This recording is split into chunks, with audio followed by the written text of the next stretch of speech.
সকলকে প্রত্যেককে নমস্কার, প্রীতি, শুভেচ্ছা ইত্যাদি ইত্যাদি, আন্তরিক অভিনন্দন সব জানাই। আগে একটা কথা সবাই বলেন, আমি কিন্তু বলবো না, সেটা হচ্ছে বয়স একটা সংখ্যা মাত্র।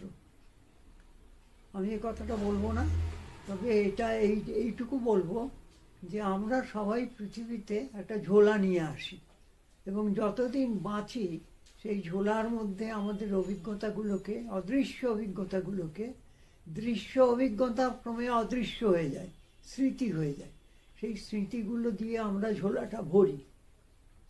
এবার যদি দীর্ঘকাল বাঁচি তাহলে ঝোলাটা বেশ ভরে যাবে এবং আমি যখন যাব, যেখান থেকে এসেছি সেখানে যাব, সেখানে তো একজন আছেন, কেউ অভ্যর্থনা করবেন কি করবেন না জানি না, কিন্তু তাকে গিয়ে ওই ঝোলাটি দেব, দিয়ে বলবো এই আমি আসছি, এই পৃথিবী থেকে এলাম, আপনাদেরই রচনা, আপনাদেরই কীর্তি, সেখান থেকে পাঠিয়েছিলেন, আমি আবার ফিরে এলাম আপনাদের কাছে, এই নিন এক ঝোলা অভিজ্ঞতা। তা যতদিন বাঁচি ততদিন শিখি, এইরকম একটি সুন্দর কথা ভগবান শ্রীরামকৃষ্ণ দক্ষিণেশ্বরে বলেছিলেন এবং স্বামীজিও সেটাকে তাঁর জীবনে অনেকবার রিপিট করেছেন। আমরা যতদিন বাঁচি ততদিন শিখি। আর এই পৃথিবীটা হলো গিয়ে অ্যাডজাস্টমেন্টের ব্যাপার। কে কিভাবে নিজেকে এই বিশাল বিরাট সমারোহে নিজেকে অ্যাডজাস্ট করছে এবং তার ভূমিকাটি নির্বাচন করছে। ভূমিকা নির্বাচন নয়, ভূমিকা তার নির্দিষ্টই থাকে, কিন্তু সে বিভিন্ন পালায় কীরকম অভিনয় করেছে, পেছন ফিরে তাকানো, লুক ব্যাক। তা আমি মাঝে মাঝে আমার একটা রবার্ট ফ্রস্টের একটা লাইন মনে আসে, সেটা ভারী সুন্দর। সেটা হচ্ছে যে তুমি বনের পথে চলতে চলতে চলতে চলতে দেখলে যে একটা বিরাট গাছ তোমার পথের উপর ভেঙে পড়ে আছে, তুমি কি ভাববে? গাছটাকে তোমার পথ অবরোধ করার জন্য পড়ে আছে? না, তুমি এখানে একটু দাঁড়াও, পেছন ফিরে তাকাও, লুক ব্যাক, এবং দেখো কি পথ ফেলে এসেছো। এইবার তার থেকে একটি সংকল্প করো যে এইবার এই বাধাটাকে আমি টপকে আরও সামনে এগিয়ে যাব, forward and forward and forward. দক্ষিণেশ্বরের ঠাকুর ভারী সুন্দর একটি গল্প বলতেন। এক কাঠুরে, সে বনে কাঠ কাটে, তা একদিন মাথায় এক গাদা কাঠকুটো নিয়ে বেরিয়ে আসছে, এক ব্রহ্মচারীর সঙ্গে দেখা। বললেন তুই ওই জঙ্গলের একবারে ওই সামনে মুখে থেকে যেটুকু পেয়েছিস কাঠকুটো ইত্যাদি নিয়ে দেখি রোজই মাথায় করে নিয়ে চলে যাচ্ছিস, তুই আর একটু গভীরে জানা, জঙ্গলটার গভীরে। বললে তাহলে কি হবে ঠাকুর? বললেন গিয়ে দেখ না কি হয়। তো ব্রহ্মচারীর কথা শুনে পরের দিন সে জঙ্গলের আর একটু গভীরে ঢুকলো, ঢুকে দেখলে সেখানে অন্য রকমের সমস্ত কাঠ রয়েছে এবং সেখানে আরও সুন্দর সুন্দর সমস্ত গাছপালা রয়েছে। সে আরও ঢুকলো ভেতরে, এরম করে যেতে যেতে সে কী পেল না, দেখলো যে একটা খনি, সেখানে সোনা রূপো ইত্যাদি সব রয়েছে। তো ওই ব্রহ্মচারীর উপদেশ, আরেকটু গভীরে যাও। জঙ্গল মানে তো হচ্ছে জীবন, সেই জীবনের আরও গভীরে যাও, গভীরে যাও, গভীরে যাও, এবং তুচ্ছ যে সমস্ত ঘটনা হচ্ছে সেগুলো হচ্ছে কাঠকুটো, ওগুলো মাথায় তুলো না, ওগুলো পড়ে থাক। তুমি যাও, আসল মালের সন্ধান করো, আসল জিনিস খোঁজো, সেটা হচ্ছে সেইটা নিয়েই তোমাকে যেতে হবে এবং পরের বারের সংস্কারটা তার ওপর গঠিত হবে। এই যে ব্যাপারটা, এটা কিন্তু খুব অনুধাবনযোগ্য। কিন্তু আমরা তো সবসময় মারামারি, ঠেলাঠেলি, লাঠালাঠি করছি। আমাদের জীবনটা যেন একটা ভীষণ ভিড়ে ঠাসা যানবাহনের পাদানিতে পা রাখার চেষ্টা, এই পড়ে গেলাম, এই হাতল ছেড়ে গেল, এরকম একটা ভাব। এইভাবে আমাদের একটা জার্নি, এবং শেষটা যে কি হবে, কেমন হবে, সেটা কিন্তু আমরা কেউই বলতে পারি না। একমাত্র সাধকরাই বলতে পারেন যে তিনি কবে যাবেন, কখন যাবেন, কোথায় যাবেন। আমাদের তো তা জানা নেই, আমাদের এই অনিশ্চিত জার্নি। তবে একটা হিন্দিতে একটা সুন্দর গান আছে যার অর্থটা এটা এইরকম আছে, জিন্দগি এক সফর। ইংরেজি থেকেই লাইনটা এসছে, লাইফ ইজ এ জার্নি। তা সেই কারণে 90 হলো কি 91 হলো, 60 হলো কি 70 হলো, এই চিন্তাগুলো যত না করা যায় ততই ভালো, এবং আমি কোনো কালেই করি না। এবং think young, you will remain young, think old, you will become old, think you are a child and you will be a child. সবচেয়ে বড় কথা হচ্ছে যে নিজেকে সুরক্ষিত রাখা। সেই সুরক্ষিত রাখাটা কী করে সম্ভব হবে? না, নিজের প্রহরী নিজে হও।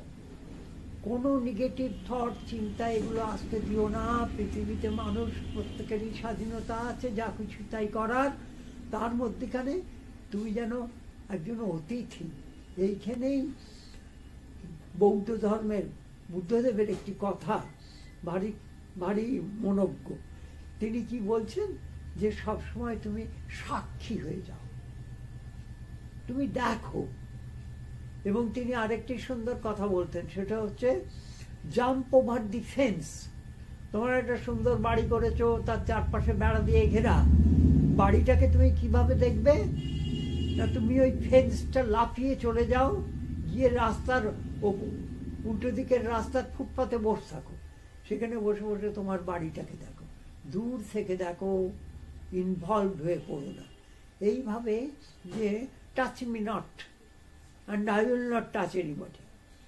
প্রত্যেকেরই স্বাধীনতা আছে এই পৃথিবীতে, প্রত্যেকেই প্রত্যেক কিছু করতে চায়। তুমি কিন্তু don't try to turn over the tide. স্রোতটাকে ঘুরিয়ে দেওয়ার চেষ্টা করো না। এই একমুখী স্রোত, জন্ম থেকে মৃত্যু। মৃত্যু আবার আমাদের দর্শনে মৃত্যু বলে স্বীকার করা হয় না। মৃত্যুকে বলা হয় কি না, প্রকাশ আর অপ্রকাশ। আমি প্রকাশিত হয়েছিলাম, কিছুকাল পরে দেখা যাবে আমার শরীর চলে গেছে, আমি অপ্রকাশিত। এই অপ্রকাশিত অবস্থার ব্যাপারটা কি এবং সেখানে কি কাণ্ড হচ্ছে, এটা যখন যাব তখনই বুঝতে পারবো, তার আগে নয়। কিন্তু কোনো খবর নিয়ে ফিরতে পারবো না। সেই কারণে এই যে গ্রন্থটি বেরিয়েছে, এবং এটির নামকরণ ভারী সুন্দর করেছেন আমার দাদা ত্রিদীপ দা। সেটা হচ্ছে কি, 90-এ নবীন সঞ্জীব, এই কথাই উনি বলতে চাইছেন। এই বইটির সংকলনের দায়িত্বে ছিলেন আমার বড় প্রিয় এবং বন্ধুস্থানীয় শ্রী সন্দীপ মণ্ডল। তার কাছে অনেক লেখা এরকম সঞ্চিত আছে। তিনি তার থেকে বেছে বেছে বিষয় অনুসারে নির্বাচন করে করে এর এক একটি অধ্যায় রচনা করেছেন। এর মধ্যে হয়তো অনেক লেখা কোনো ম্যাগাজিনে বা পত্রপত্রিকায় প্রকাশিত হয়েছে, কিন্তু বই আকারে কখনো প্রকাশিত হয়নি। এই প্রথম 90-এর সংকলনে সেগুলি স্থান পেয়েছে। আমি সন্দীপকে আমার আন্তরিক ধন্যবাদ জানাই। তার এই পরিশ্রমের জন্যে আমি তার কাছে কৃতজ্ঞ। আমি অনেক অনেক ভালোবাসা তাকে জানাই। আর বইটি প্রকাশ করেছেন কেজিবি নামক একটি সংস্থা। কেজিবিকেও আমার ধন্যবাদ জানাই, এবং আমি আশা করব যে কেজিপির এই প্রয়াস ফলপ্রসূ হোক, সার্থক হোক। এই বইটির ভূমিকা থেকে কয়েকটি লাইন পড়ছি। প্রথমত এর যে শিরোনাম সেটি আমি রেখেছি 90 বছরের এক ঝুনোনার কোল। তারপরে আছে একটি কথা প্রায়ই কানে আসে, বয়স একটি সংখ্যা মাত্র, আসল কথা হলো বেঁচে থাকা, বাঁচার চেষ্টা করা, জীবনকে ভালোবাসা। সুফি কবি দার্শনিক রুমি সুন্দর একটি কথা বলেছেন, নিজেকে মনে করো একটি মোমবাতি, জ্বলতে জ্বলতে আলো দিতে দিতে গলে যাও, নিঃশেষ হয়ে যাও। মোমবাতির ধর্মই হলো জ্বলা আর গলা। সুতরাং বয়সের হিসেবকে কে রাখে? কার এত অবসর থাকে? মৃত্যু আছে বলেই জীবনের প্রতি আমাদের এত ভালোবাসা। আর মৃত্যুর সঙ্গে যত মান অভিমান, একটা ভীতিও অবচেতনে কাজ করে। মৃত্যুর মুখোমুখি হওয়া মানেই আমার দিন ফুরালো, যতই তোষামোদ করি না কেন, মরণ রে তুহু মম শ্যাম সমান, সাধ করে খেয়ে রাধিকা হতে চায়। বরং তেড়ে ফোড়ে বলা যেতে পারে, মরতে মরতে মরণটারে শেষ করে দে একেবারে। বিখ্যাত কবি ব্রাউনিং প্রশ্ন করেছেন, fear death to feel the fog in my throat, যেমন হচ্ছে আমার গলা ধরে যাচ্ছে আর কি, throat, the mist in my face. তুমি কি মনে করো, ব্রাউনিং যেটা বলতে চাইছেন, তুমি কি মনে করো তুমি এটা তোমার কাছে খুব কি একটা গৌরবের হবে, তুমি একটা বুড়ো হাওড়া হয়ে গেছো? কখনো না। তুমি বার্ধক্যকে লাথি মেরে কিক আউট। মৃত্যু ভয়, মহাভয়, একটা বায়ু, প্রাণবায়ু দেহ ছেড়ে বেরিয়ে যাবে, খোলটা পড়ে থাকবে, সেটাকে কি করা হবে? অতঃপর সৎকার। মিটে গেল মামলা, খেল খতম, পয়সা হজম।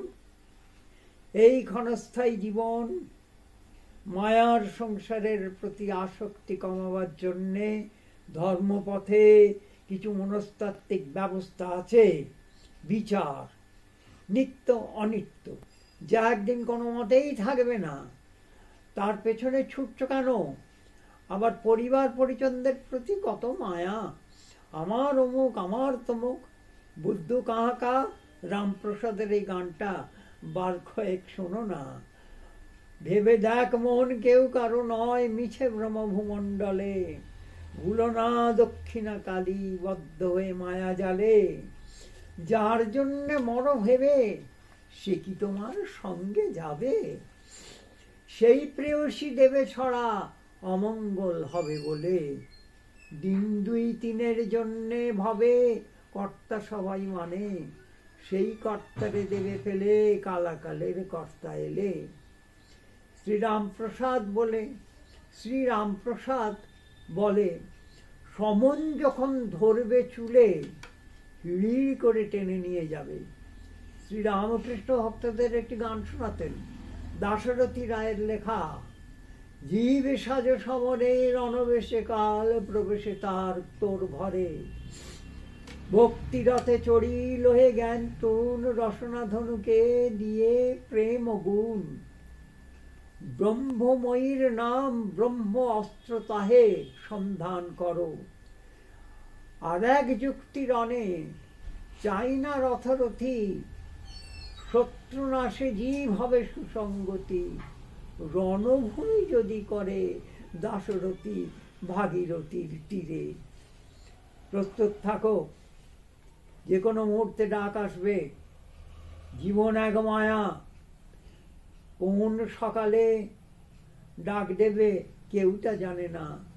দিনের বেচাকেনা শেষ, নরেন্দা হিসেব মিলিয়ে ক্যাশ বাক্স বন্ধ করছেন, দোকানের শাটার নামালেন।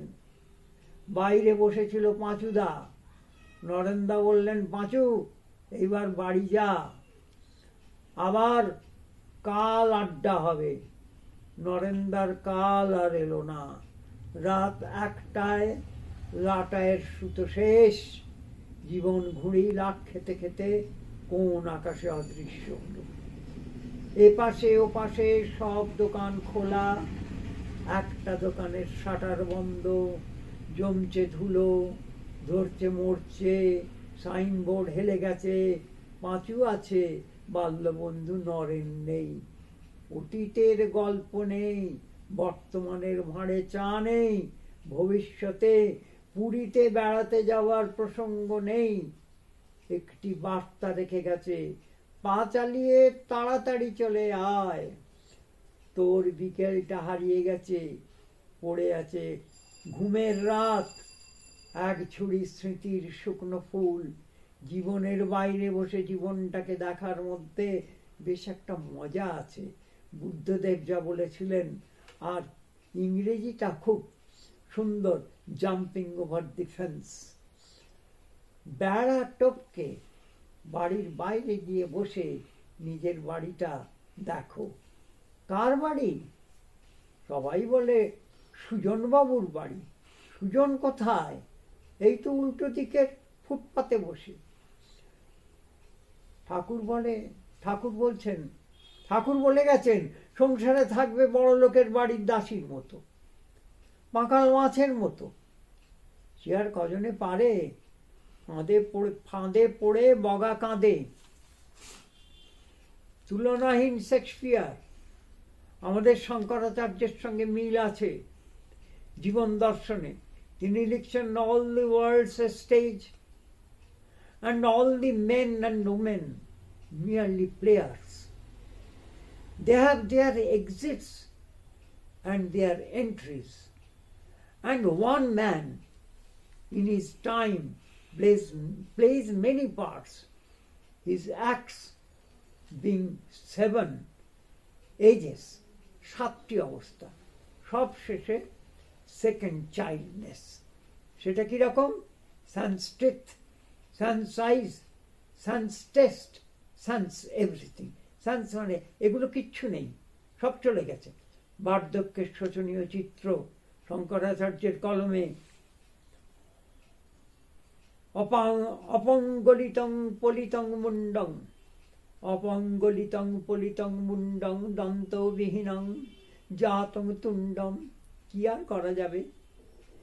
এলিয়ট বলছেন, in my beginning is my and. যেদিন শুরু করলাম সেই দিন তো শেষটা নিয়েই বসে আছি। ঠিক। তাহলে যাই কোথায়? ঠাকুরের কাছেই যাই। তিনি বুড়ো হওয়াটা পছন্দ করতেন না একেবারেই। তবে সুন্দর একটি উপমা রেখে গেছেন। প্রথমে ভাবো, প্রথমে ডাব, তারপর নারকোল, তারপর ঝুনো নারকোল। জল শুকিয়ে গেছে, শাঁসার খোল আলাদা হয়ে গেছে, নাড়লে ঠক ঠক শব্দ। ওইটি তোমার আত্মা, চিরমুক্ত।